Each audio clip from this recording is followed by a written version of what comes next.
তো guys pilot কি পারবে তার এবং যাত্রীদের জীবন বাঁচাতে? পানিতে জাহাজ চলে শুনছিলাম, কিন্তু এখন তো দেখা যায় হেলিকপ্টারও চলে। হয়তোবা কোনো দুর্ঘটনার কারণে এরকম অবস্থা হয়েছে। তো দেখুন পাইলট কি পারে নাকি জীবন বাঁচাতে।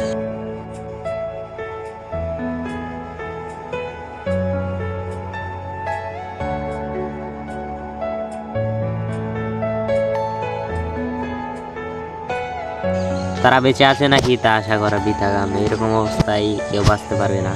হেলিকপ্টারটিতে কয়জন আসলো তা জানি না, বাট যে কয়জন আসলো সবাই মারা গিয়েছে। আল্লাহ তাআলা এরকম দুর্ঘটনার হাত থেকে বাঁচানোর তৌফিক দান করুক।